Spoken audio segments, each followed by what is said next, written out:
Senhor, muitas vezes a Tua palavra nos causa, Senhor, um tremor, nos faz arrepiar, nos assusta. Ó Deus, e muitas vezes não entendemos a Tua palavra. Pedimos, Senhor, orientação, inspiração do Teu Santo Espírito para recebê-la, entendê-la, amá-la, memorizá-la, guardá-la, Senhor, nos nossos corações e viver por ela, em nome de Jesus. Amém. Irmãos, esta semana foi a Semana da Criança. Foi o Dia da Criança, né? Dia 12. E esta é a Semana da Criança. E a gente andou refletindo muito, trocando mensagens a respeito de crianças, a respeito do quanto estão desrespeitando as crianças e as famílias no Brasil, não é? E quanto desastre, quantas coisas ruins têm acontecido com as crianças, e essa questão aí da ideologia do gênero que querem efetivar nas escolas, essas coisas têm nos colocado um sabor amargo nas nossas bocas e nos nossos corações. Existe um provérbio chinês que diz: o grande homem é aquele que não perdeu a candura da sua infância. Na verdade, à medida que nós vamos nos tornando adultos, nós vamos perdendo pouco a pouco aquela essência, aquele gosto, aquele prazer de ser inocente, de ser humilde, de ser como uma criança que ainda não tem o peso da responsabilidade e o peso das coisas desta vida sobre seus ombros. O mundo da criança é feito de sonhos, disse o escritor. Sonhos e fantasias. Sua capacidade imaginativa não tem limites, em seu pensamento não residem amarras, preconceitos ou conceitos sobre qualquer coisa. Ele é livre. Se nós pudéssemos dar um conceito de mente livre, é a mente de uma criança. Ela é livre, espontânea para falar, espontânea no olhar. Quando fala, diz o que pensa, não é como o adulto que escamoteia e procura palavras para expressar o que pensa, diz o escritor. A criança de antigamente era menos solta, mais ingênua, as brincadeiras pareciam simples, não havia nada de satisfação, a tecnologia não dominava o mundo e a infância tinha um quê de pureza e candura nos hábitos, nas brincadeiras, nas conversas, nos jogos. A infância era assim uma fase da inocência a toda prova. Eu lembro da minha infância, simples, humilde, palavra, estou falando de humildade, né? Humilde, lá na roça. Às vezes brincando no monte de café, está lá no terreiro, secando.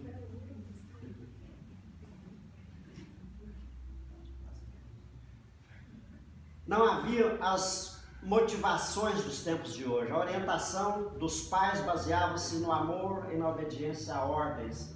Naquela época, os pais tinham autoridade de verdade e eram obedecidos. Eu lembro, irmãos, que o meu pai, até hoje, ele ainda é tão sério que está fazendo alguma coisa assim que não era assim tão grave, tão séria, mas ele só olhava para a gente assim, aí você já abandonava o que estava fazendo e entendia que aquilo estava errado, que não devia continuar. Com a mudança do século, vive-se um mundo completamente diferente. As crianças de hoje, eu acho que nós temos uma ideia do perfil das crianças de hoje, né? Tem crianças hoje que dão um banho de sabedoria, às vezes, em termos de tecnologia, a muitos adultos, né? Elas tem habilidades que não eram comuns às crianças. Irmãos, não se trata aqui de achar que as crianças de ontem eram melhores. Não, os tempos mudaram. O mundo mudou, a dinâmica da vida, os hábitos, a maneira de educá-los, tudo mudou. Hoje, às vezes, a gente aprende com as crianças. Porque coisas que elas sabem hoje, nós não vivemos nem aprendemos naquela época. Então, às vezes, a gente confunde. A criança ainda é uma fase da inocência, mas hoje ela tem muito mais probabilidade, muito mais possibilidades de choverem sobre ela um mundo de informações e elas acabarem encerrando essa fase muito mais rapidamente do que no nosso tempo, no tempo da nossa infância. Eu encontrei uma frase do Carlos Drummond de Andrade essa semana que é muito interessante para vocês refletirem sobre ela. Diz assim: há duas épocas da vida, a infância e a velhice, em que a felicidade está numa caixa de bombons. Achei muito interessante. Pois bem, irmãos, vamos lá no texto. A palavra de Deus diz assim: naquela mesma hora. Prestem bem atenção que, se nós voltarmos ao capítulo 17, nós vamos encontrar os discípulos em uma conversa com Jesus Cristo, discutindo sobre pagamento de impostos, quando Jesus Cristo diz para Pedro: vai lá na água e pesca um peixe e tira da boca dele uma moeda, vai lá e paga o seu imposto e o meu. Eles estavam discutindo a questão dos reinos e dos reis deste mundo.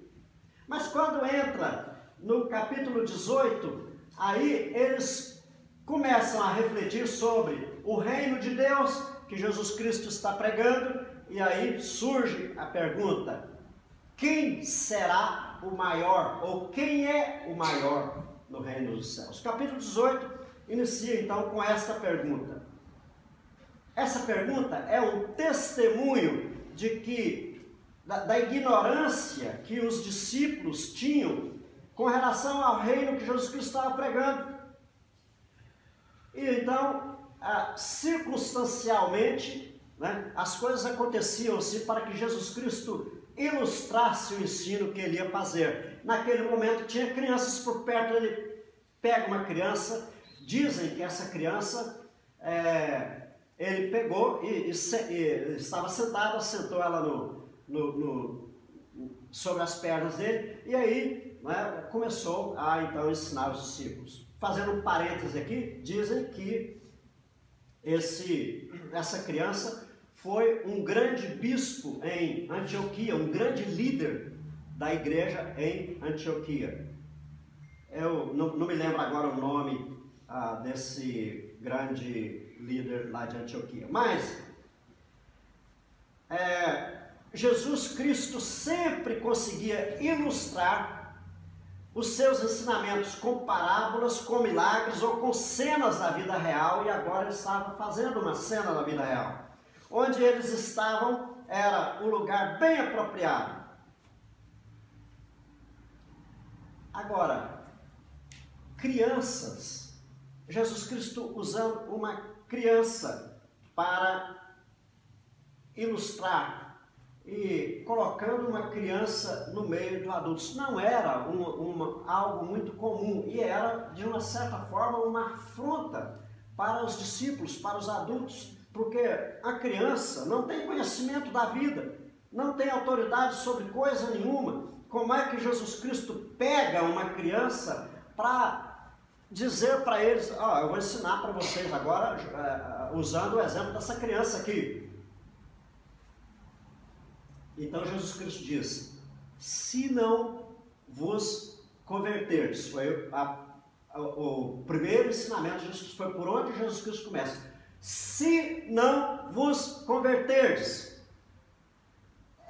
Esse se é para ele dizer lá na frente que não entrará no reino. Portanto, para entrar no reino é necessário conversão. Conversão. A conversão é um ato indispensável, irmãos. Vir a Cristo começa com o ouvir, o crer que Ele é o Filho de Deus. Lá em João nós temos esse ensino, essa pregação. Crer que Ele é o Filho de Deus e que Ele tem poder para salvar. Como foi a resposta de Paulo e Silas para o carcereiro. Que hei de fazer para ser salvo? Crê no Senhor Jesus Cristo, será salvo tu e a tua casa. O que se segue daí é a conversão, que significa abandonar o caminho em que andávamos. Abandonarmos a maneira como nós fazíamos as coisas, como nós vivíamos a nossa vida, para viver de uma maneira diferente. Significa viver consciente do pecado, ou seja, do que é certo e do que é errado, e escolher fazer o que é certo. Entretanto, irmãos, isso ainda não é suficiente se continuarmos revestidos de orgulho e de egoísmo. Por isso, Jesus Cristo pega uma criança, coloca no meio deles e diz: se vós não fizerdes como esta criança, deve se converter e deve se tornar como esta criança em termos de ação. Não entrareis no reino do céu. Tornar-se como uma criança era inaceitável por eles, porque a criança não podia intrometer-se nas coisas de adultos. Mas Jesus Cristo não estava se referindo aos atos de irresponsabilidades infantis, nem à falta de amadurecimento. Ele referia-se à pureza, à santidade, à ingenuidade e à falta de maldade, ao amar como ama uma criança, a capacidade de ver, ouvir e sentir o mundo e aprender sobre o que é certo e errado, o que é bom e o que é ruim, o que é perigoso e o que não é, o que é belo e o que é feio. Jesus Cristo se referia a isso, porque a mente das crianças estão vazias, elas não viveram o suficiente para que elas fossem revestidas de todas as preocupações, de todas a maldade humana. Portanto, a mente tem que ser esvaziada, tem que converter, limpa, tira, joga fora, deixa vazio e começa tudo de novo. Deverás fazer como esta criança. Por quê? Se assim não for, não entrareis no reino dos céus. Portanto, Jesus Cristo alerta que, se não fizermos como crianças, não entraremos no reino dos céus. Jesus Cristo, certa vez, foi mais longe, dizendo que era necessário nascer de novo para entrar no reino dos céus. Agora, ele diz que nós devemos fazer como crianças. Os dois ensinos têm o mesmo conteúdo. Ou seja, isso significa um retrocesso. Ou seja, teriam que começar tudo de novo, reiniciar uma história de vida com uma outra perspectiva, com uma perspectiva santa, com uma perspectiva de cidadãos honestos, sem maldade, cheios de humildade, incorruptíveis, que não seriam capazes de lutar para prosperar na vida, à revelia da destruição da vida de outras pessoas, de se aproveitar da fraqueza dos outros para satisfazer seus próprios desejos escusos, de pouco se importar se o que está fazendo vai ferir a um, a dois, a três, a uma família, a duas, a um bairro inteiro, se isso for necessário para conseguir o que se quer conseguir. Não. Deve ser como uma criança. Para ser o maior no reino dos céus, é necessário se humilhar como esta criança. Os discípulos queriam saber quem teria o poder sobre quem.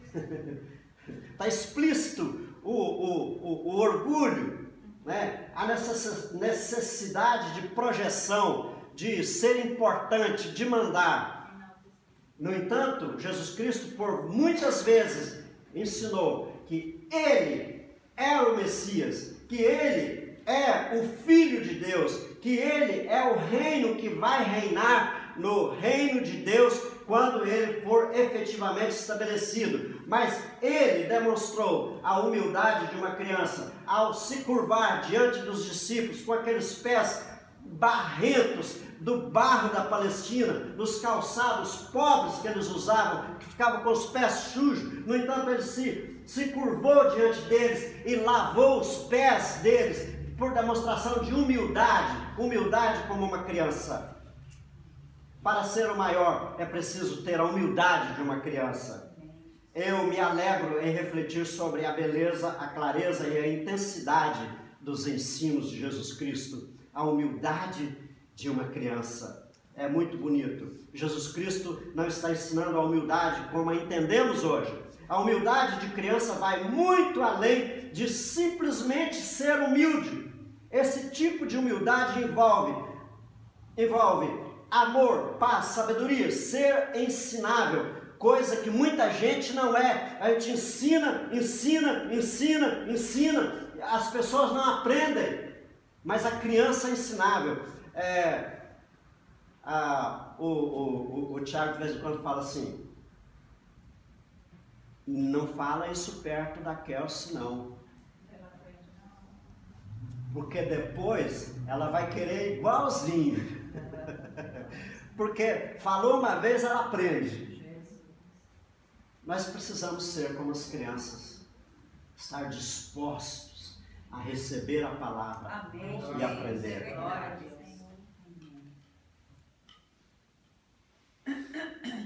Então, irmãos, ser ensinável, ter a mente aberta, ser observador do que é certo e errado, bom e ruim, o que convém, o que não convém, entender e aceitar o castigo pelo erro e continuar a amar os pais que os castigaram ainda mais.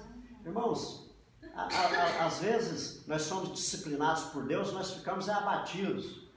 Mas se Deus não tem misericórdia de mim. Agora, os pais, a criança faz uma coisa que ela corre risco, não pode fazer e tal, ela repreende duro, põe ela de castigo, aí ela vai ficar ainda mais agarrada com o pai. Porque o entendimento dela é que o pai dela está cuidando dela, tá? Muito pior seria se ele deixasse ela largada. Ela cai, tropeça, machuca, ela está aí, você se vira, você aprontou isso, machucou agora, levou o que devia. Ele vai lá e repreende: você não pode fazer isso, eu vou te pôr de castigo para você aprender, lembrar que você fez isso e que estava errado. Ela vai dar valor a isso, porque é o pai dela. Depois Jesus Cristo prossegue: receber uma criança para Cristo é como receber o próprio Cristo. Ele diz: aquele que receber uma criança em meu nome. Aqui Jesus Cristo está dizendo que ser como criança é ser como Ele, é ser como Jesus Cristo, que Jesus Cristo demonstrava as características de uma criança. Portanto, escandalizar uma criança, ou escandalizar um que crê em Cristo, é como lançar ao mar alguém com uma pedra amarrada ao pescoço. Irmãos, essa expressão aqui, para o judeu, diz que tinha um peso muito grande. Eles morriam de medo de alto mar, segundo dizem. Dizem que uma vez houve uma revolta na Galileia e alguns galileus foram pegos como culpados, foram colocados no barco e amarraram pedra no pescoço deles, jogaram no meio do mar da Galileia. Era uma história conhecida. Eles morriam de medo. Então essa referência de Jesus Cristo era realmente para traumatizar, para que eles lembrassem o peso que é escandalizar aqueles que vêm a Cristo e que andam nas fileiras do reino de Deus. Ai daquele homem por quem o escândalo vem. E aí então ele começa a ensinar: se o teu pé te escandaliza, corta; se o teu olho te escandaliza, arranca. Melhor entrar no reino. do que entrar com uma coisa que vai te levar para o inferno.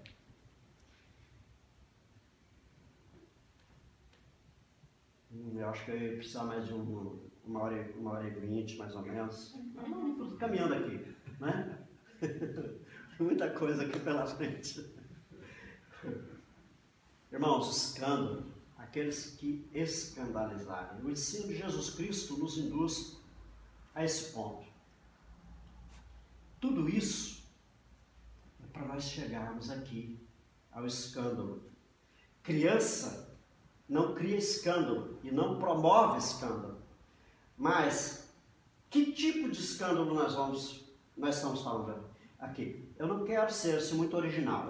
Eu encontrei um ensino e eu quero caminhar por ele aqui para nós conseguirmos retirar alguma coisa aqui.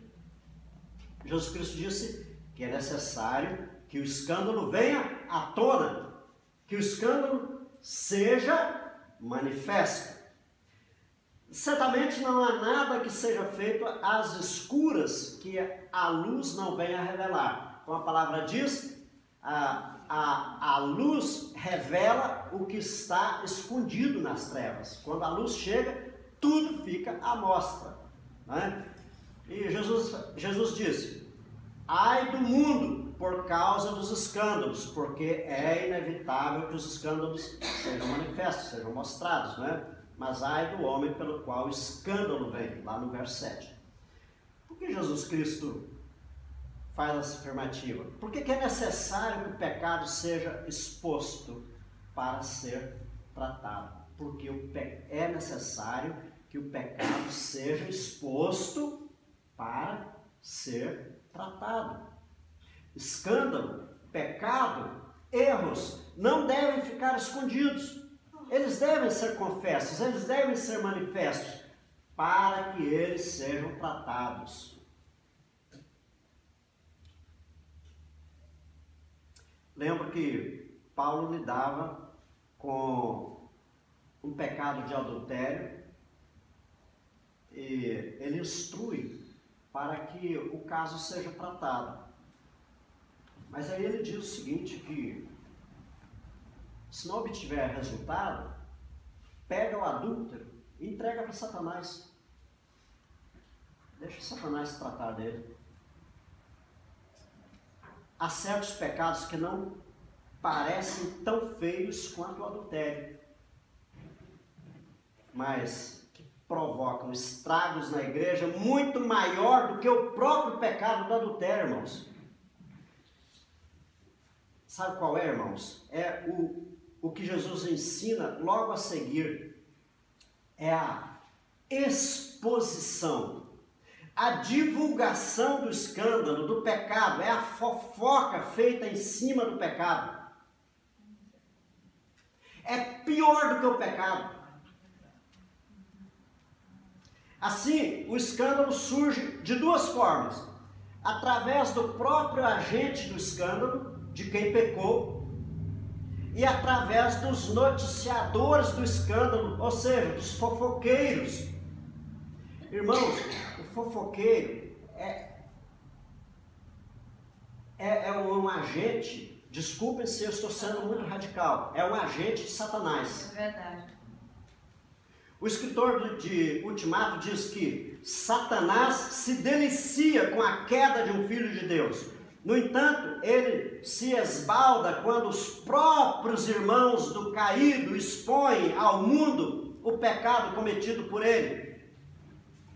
Se quem pecou já está sob juízo, por que acrescentar toda a família de Deus também?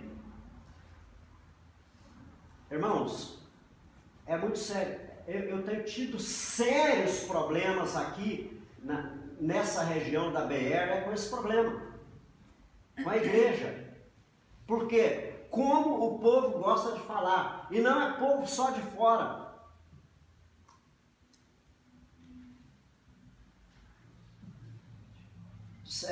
Davi teve, Saul teve Saul, Davi e Jonatas, né, estiveram envolvidos em grandes conflitos e tal. E em um momento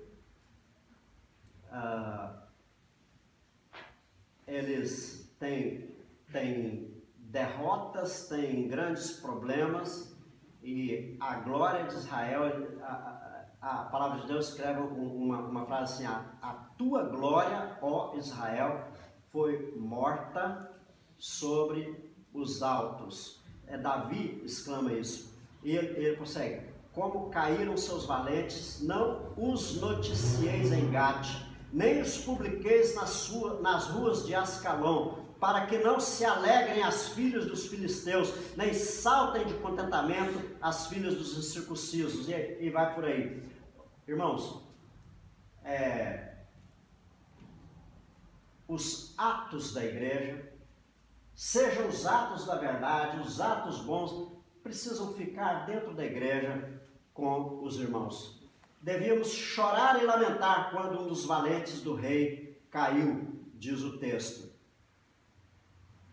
Tem gente que empreende tempo precioso para descobrir e expor os erros dos outros, diz o escritor. Quem ganha com isso? Aí ele responde: Satanás e o mundo incrédulo. Se os escândalos virão à tona de qualquer jeito, que não venham através de mim, que o Senhor me livre desse escândalo, mas que também me livre de expor os escândalos ao mundo cujo príncipe é o diabo, pois ambos são pedras de tropeço. Irmãos, é o que o diabo quer. Ele quer que os atos da igreja, o comportamento dos cristãos sejam expostos para que ele tire proveito disso. Esse escritor continua dizendo assim: o diabo já tem munição suficiente para atirar contra o povo de Deus. Não é necessário que eu lhe forneça mais. Os que se alegram com a queda e a exposição dos filhos de Deus são os adoradores do diabo. Os que caem alegram o diabo. O escritor continua dizendo o seguinte sobre fofoqueiros: os que espalham o escândalo servem ao diabo. Irmãos, fofoca, principalmente quando ela se refere aos irmãos da igreja, você está servindo ao diabo se você faz isso. Se não pode ganhar de volta aquele valente que caiu, não termine de destruí-lo. Irmãos, essa é uma grande verdade.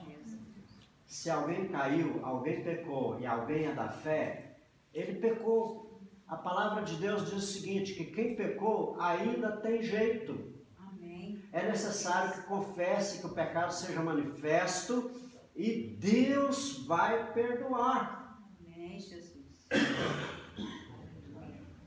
Então ele continua: nem desgrace a família de Deus.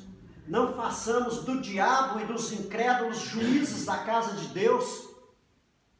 Fazer isso, nós estamos querendo destruir a casa de Deus. Antes, tratemos com temor e tremor. Antes de corrigirmos-nos e exortarmos, vamos voltar aqui. Antes, tratemos com temor e tremor. Antes de corrigir-nos e exortar-nos em amor. Vamos tratar cada caso com amor, com temor, com tremor, e vamos nos corrigir a nós próprios, como diz a palavra, e vamos nos exortar em amor. Amém. É o que Jesus Cristo diz: se o teu irmão pecar, vai arguí-lo entre ti e ele. Se ele te ouvir, ganhaste teu irmão. Aleluia. E aí ele prossegue no texto, ele vai dizendo: se não conseguiu, chama uma testemunha. Se nem assim, leve-o à igreja. É assim que Jesus ensina a tratar com os irmãos que pecaram. Caso tal irmão resista à exortação para que se arrependa e deixe o pecado, e aí ele prossegue, leve à presença da igreja. Irmãos, para terminar, eu quero apenas exortar aos irmãos que eu conheço gente na BR que não é da igreja, que não faz parte do reino de Deus, mas que são amigos de membros da igreja. Mas, irmãos, eu afirmo, sem medo de errar, de que é agente do diabo, porque são pessoas dos mais fofoqueiros que existem. Qualquer coisa que for colocado para elas, se você quer divulgar alguma coisa, conte alguma coisa meio em segredo para elas, porque o reino de Satanás inteiro vai ficar sabendo. Irmãos, tomemos cuidado, irmãos. Satanás provoca uma verdadeira guerra espiritual, porque quando a igreja está atenta à palavra, está procurando viver o que a palavra está ensinando, viver como verdadeiros filhos de Deus, é aí que ele vai ficar incomodado, porque quando os servos de Deus começam a se preocupar em viver melhor na presença de Deus, viver melhor como filhos de Deus, como representantes do reino, vai afetar o reino de Satanás. Por isso incomoda o diabo, e estejam certos que ataques vão acontecer. E em certo momento Jesus Cristo encontra com o endemoniado, os discípulos encontram, ao saírem para ministrar, encontram endemoniados que não dão conta de ministrar, e Jesus Cristo, quando volta Jesus Cristo, eles questionam por quê. Ele diz, porque essa corja só sai com jejum e oração. Irmãos, essa corja só sai com jejum e oração. Agora, eu digo, irmãos, que a marca, a ferida feita com fofoca, permanece para sempre, às vezes ninguém esquece. E para você desfazer uma coisa que foi mentirosamente semeada, é muito difícil. Porque tem o dedinho e a inteligência de Satanás para criar condições para que não haja desmentido. Portanto, estejamos atentos, irmãos, e fiéis ao que a palavra de Deus nos ensina. Quem é o maior no reino de Deus? E quem vai entrar no reino de Deus? Quem se fizer como uma destas crianças. Quem for humilde como essas. Quem tiver a cabeça vazia das coisas deste mundo como a cabeça das crianças. Quem assimilar no lugar, na sua cabeça vazia, depois de se fazer como uma criança, depois de nascer de novo, deixar que os ensinamentos do reino tome lugar ao invés dos ensinamentos deste mundo, e assim viver pelos ensinamentos da palavra. Amém, irmãos? Amém. Que essa seja a exortação na palavra para nós nesta manhã, e que nós vivamos por ela, em nome de Jesus. Amém? Amém. Vamos curvar as nossas cabeças. Deus Pai, em nome de Jesus Cristo, nós, Senhor, damos graças pela Tua palavra, porque, Senhor, a Tua palavra é guia, é orientador, é bússola para as nossas vidas. Ó Deus, pedimos, Senhor, que Tu nos inspire com o Teu Santo Espírito, de tal forma que nós possamos fixar na memória esses Teus ensinamentos, para nós conseguirmos viver por Ele, modificar o nosso comportamento, as nossas ações, através da Tua palavra. Em nome de Jesus. Amém. Amém. Amém. Irmãos, no fim da semana que vem, nós estamos recebendo